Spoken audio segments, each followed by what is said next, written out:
வணக்கம். சொல்லாமல் தொட்டு சென்ற காதல் அத்தியாயம் 10. தன் கையில் இருந்த போனை சில நொடிகள் வெறித்து பார்த்தான் சுதாகர். ஐயோ, அவசரப்பட்டுட்டோமோ என்று நொந்து போனவன் தன்னிலை விளக்கம் கொடுப்பதற்காக மீண்டும் சவிதாவை அழைத்தான். முழு அழைப்பு சென்று அலைபேசி அமைதியாகி விடாமல் மீண்டும் அழைத்து பார்த்தான். முதல் ரிங்கிலே அழைப்பு துண்டிக்கப்படவும் யோசனையுடன் வாட்ஸ்அப்பில் சாரி, உன்னை ஹர்ட் பண்ண சொல்லல, தப்பான அர்த்தத்துல சொல்லல என்று வரிசையாக மெசேஜ் அனுப்பி கொண்டிருந்தவனை பார்த்து படிக்கப்படாமல் சிங்கிள் டிக்குடன் லைன் கட்டி நின்றிருந்த குறுஞ்செய்திகள் பல்லை காட்டி சிரித்து கொண்டிருந்தன. தன் நம்பரை பிளாக் செய்துவிட்டாள் என்பதை நம்புவதற்கே அவனுக்கு சில நொடிகள் பிடித்தது. அவனால் அவள் ஊதாசனத்தை தாங்கிக் கொள்ளவே முடியவில்லை. அப்படி என்ன கூறிவிட்டேன்? பிடிக்கவில்லை என்றால் முகத்தில் அடித்ததை போல பதில் அளிப்பதை விடுத்து தன்னை புறக்கணித்ததை ஜீர்ணித்துக் கொள்ள முடியாமல் தடுமாறி போனான். அவ்வளவுதான் அடி நான் உனக்கு என்று மனதில் சீறி கொண்டிருந்தவன் நம்பரை பிளாக் பண்ணிட்டா விட்டுடுவேன் நினைச்சியா? இரு, உன் ஃப்ரெண்ட்ஸ் எல்லாருக்கும் போன் போட்டு உன் நம்பர் என்னாச்சுன்னு கேக்குறேன் பார் என்று சபதம் எடுத்தவன் மொபைலில் சுஜிதா புஷ்பா நம்பரை தேடிக் கொண்டிருந்தான். அடே பைத்தியக்காரா, மனசுல என்ன 18 வயசு பையன் நினைப்பா? இந்த நரம்பு புடைச்சுக்கிற விஷயம் எல்லாம் விடல பருவத்துல காட்டிருக்கணும். 7 வயசு பொண்ணுக்கு அப்பா 34 வயசு ஆகுது. எப்படி மெச்சூர்டா நடந்துக்கணும்னு தெரியல. ஏற்கனவே சொதப்பியது போதாதா? அவளை ஃப்ரீயா விடு, ரொம்ப போட்டு குழப்பாத. அவளே நீ எப்போ இப்படி எதையாவது கேட்டு வைப்பேன்னு பயத்துலதான் சுத்திக்கிட்டு இருந்திருக்கா.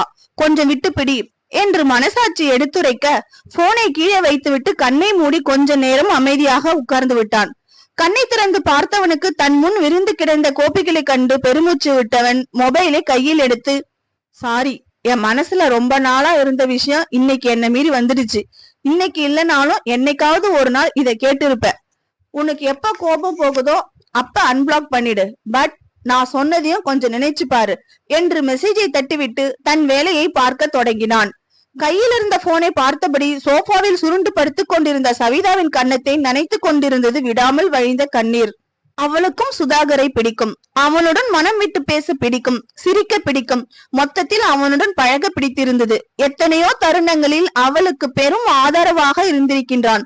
அவள் மனம் உடைந்த நேரங்களில் பேசி பேசியே தெளிய வைத்திருந்தான். அப்படிப்பட்டவனை நட்பு என்ற உறவில் இருந்து ஒரு படி மேலே உயர்த்தி பார்க்க அவளின் தழும்பிய மனது விரும்பவில்லை. அதற்கு முக்கிய காரணம் கணேஷ். கணவனின் நினைவுகளை இன்றும் சுமந்து கொண்டு சுற்றி கொண்டிருந்தவளுக்கு அவனுக்கு செய்யும் துரோகமாகவே பட்டது.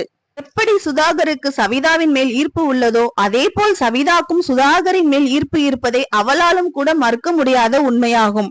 சுருங்க சொல்வதென்றால், எப்படி பருவ வயதில் தோன்றிய காதலை பெற்றவர்களுக்கு தெரியாமல் மறைக்க முயல்வோமோ அப்படித்தான் தன் மனதில் உள்ள அன்பை இல்லாத கணவனுக்காக மறைக்க முடிவு செய்தாள் சவிதா. அவளுக்கு தன்னை நினைத்தே குற்ற உணர்வு கூடவே வெறுப்பும் சேர்ந்து கொள்ள அதன் வெளிப்பாடுதான் சுதாகரின் நம்பரை பிளாக் செய்யப்பட்டது. கண்ணீரில் கரைந்தவளுக்கு யாரிடமாவது பேச வேண்டும் என்று போல இருக்கவும் சுஜிதாவை அதிகாலை வேளையில் அழைத்திருந்தாள். மணி 3 நெருங்கி கொண்டிருக்க அந்த நேரத்தில் சவிதாவிடமிருந்து வந்த அழைப்பை கண்டு பதறி போய் அவசரமாக அழைப்பை ஏற்ற சுஜி, சவி, என்னடி இந்த நேரத்துல? ஏதாவது பிரச்சனையா என்று பதறிய தோழியை கண்டு துணுக்குற்ற சவிதா, நீ பதறாதடி, ஒரு பிரச்சனையும் இல்ல, சும்மா பேசதான் கூப்பிட்ட, தூங்கிட்டு இருந்தியா என்றவள் மட்டும் நேரில் இருந்தால் இந்நேரம் சுஜிதாவின் பார்வையில் பொசுங்கி போயிருப்பாள்.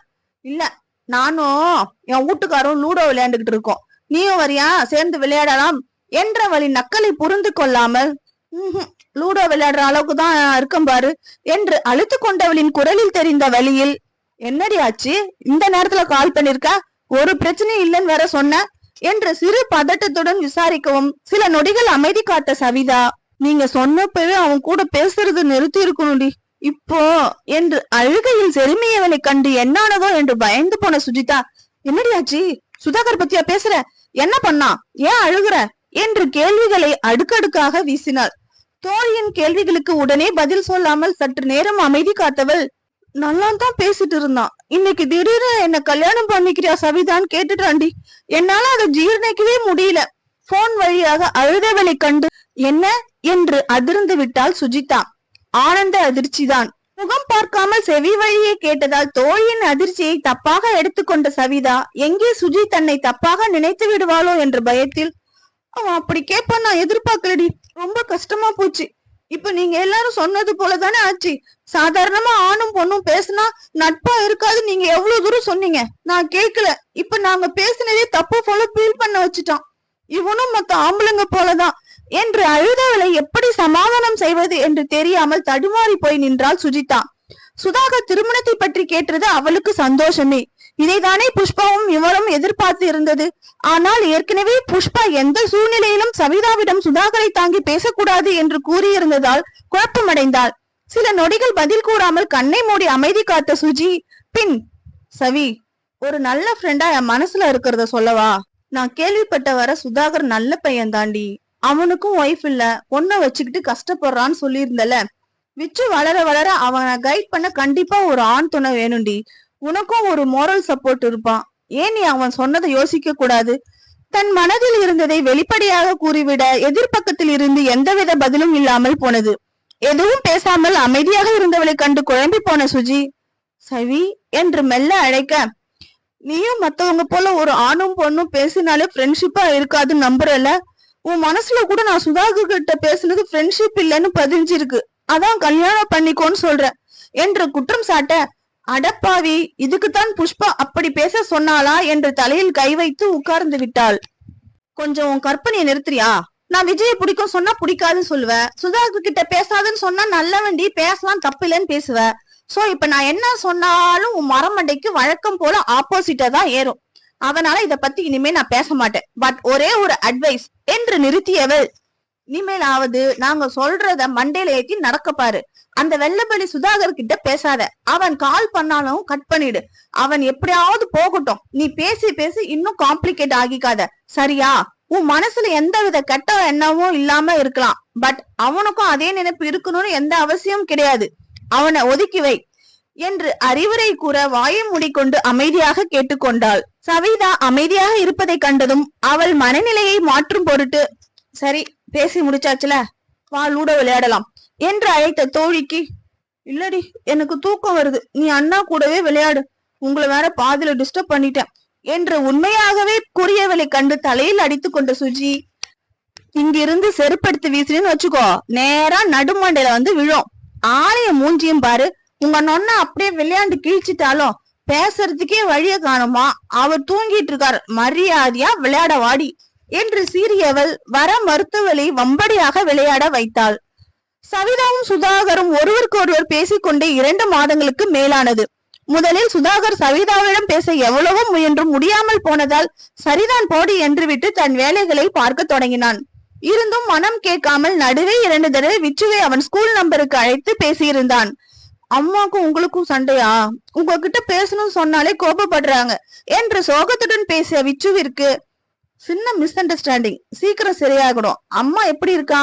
நீ அம்மா கிட்ட சண்டை போடல என்றவனுக்கு சிறிது நேரம் பதில் கூறாமல் அமைதி காத்தவன், இல்ல சண்டை போடல, அம்மா உருன்னு இருக்காங்க, சரியா பேச கூட மாட்டுறாங்க என்று நிறுத்தியவன், இனிமே நீங்களும் அம்மாவும் பேசிக்க மாட்டீங்களா? சிறு விசும்பலுடன் கேட்டவனுக்கு பெருமூச்சை விட்டவன், அப்படிலாம் இல்ல, சீக்கிரம் சரியாகிடும், நீ படிக்கிறதுல மட்டும் கான்சென்ட்ரேட் பண்ணு என்று அறிவுரை கூறிவிட்டு போனை வைத்து விட்டான். அதற்கு பின் ஸ்கூலில் அழைத்து பேசுவது சரியில்லை என்று நினைத்தவன் விச்சுவிடமும் பேசுவதை நிறுத்தி கொண்டான். ஆனால் விடாமல் தொடர்ந்து வாட்ஸ்அப்பில் மெசேஜ் அனுப்புவதை மட்டும் நிறுத்தி கொள்ளவில்லை. தினமும் மனதில் தோன்றுவது எல்லாம் டைப் செய்து அனுப்பி கொண்டே இருந்தான். சில சமயம் திட்டியும் கொஞ்சியும் கூட அனுப்பி இருந்தான். அங்கே சுதாகரின் வாழ்க்கையில் எந்த முன்னேற்றமும் இல்லாமல் வழக்கமாய் போய் கொண்டிருக்க, இங்க சவிதாவோ வெறுப்பின் உச்சத்தில் ஒவ்வொரு நாளையும் கடத்தி கொண்டிருந்தாள். சரியாக 1 மாதத்திற்கு முன் அவள் மாமியார் கால் வழிக்கு கீழே விழுந்துவிட முதுகு எலும்பு உடைந்து போய் மேல் சிகிச்சைக்காக சென்னைக்கு அழைத்து வரப்பட்டார். அன்று பிடித்த 7:30 இன்றும் சவிதாவை நிம்மதியாக இருக்க விடாமல் படுத்தி எடுத்தது.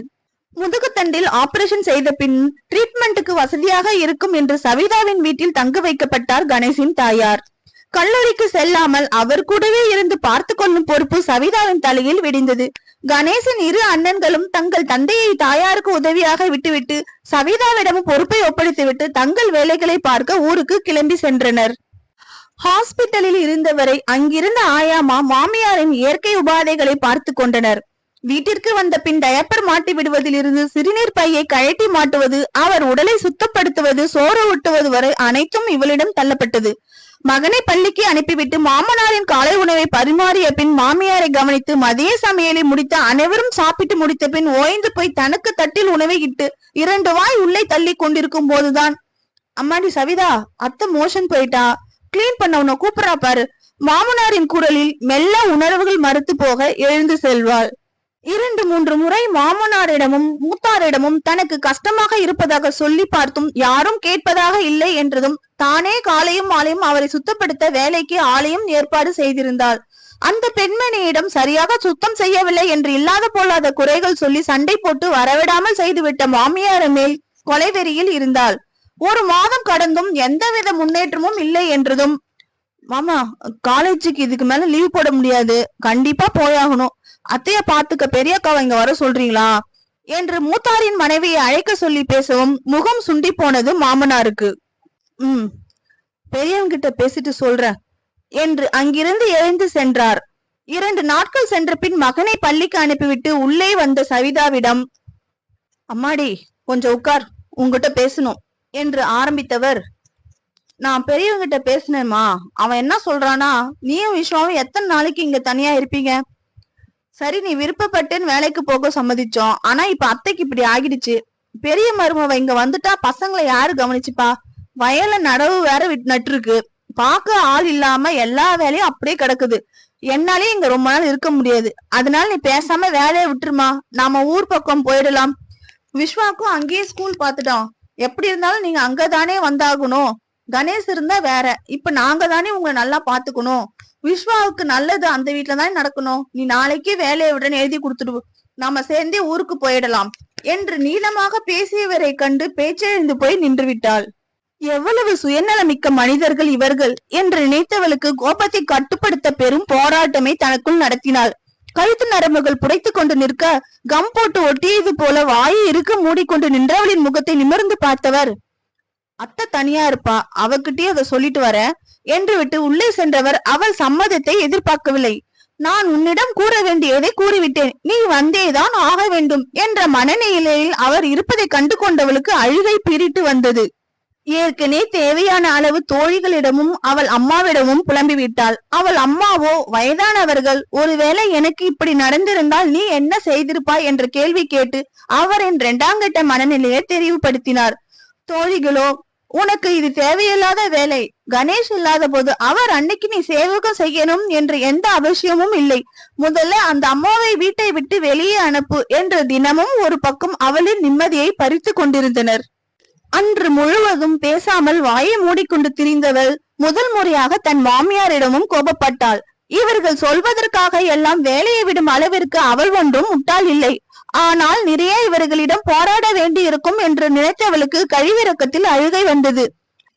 தன் அருகில் தூங்கிக் கொண்டிருந்த மகனின் தலையை வருடிவிட்டு நெற்றியில் முத்தம் பதித்தவள் அவன் அருகில் படுத்துக் கொண்டாள். மாமியார் இங்கே வந்ததிலிருந்து கூடத்தில் தான் இவர்களின் உறக்கம். கன்னத்தில் வழிந்த கண்ணீரை துடைத்துக் கொண்டு கண்ணை மூடியவளுக்கு தூக்கம் வருவேனா என்று சண்டைத்தனம் பண்ணியது. தன் மனதில் உள்ள பாரத்தை எல்லாம் யாரிடமாவது இறக்கி வைத்து மனம் விட்டு அழ வேண்டும் என்ற எண்ணம் தோன்றிய அடுத்த நொடி மூடிய கண்களில் வந்து சிரித்தான் சுதாகர். ஹாய், இந்த அத்தியாயம் பிடிச்சிருந்தா லைக் பண்ணுங்க, ஷேர் பண்ணுங்க, கமெண்ட் பண்ணுங்க. அப்படியே மறக்காம நம்ம சேனலையும் சப்ஸ்கிரைப் பண்ணுங்க. மீண்டும் அடுத்த அத்தியாயத்துடன் உங்களை சந்திக்கிறேன். நன்றி, வணக்கம்.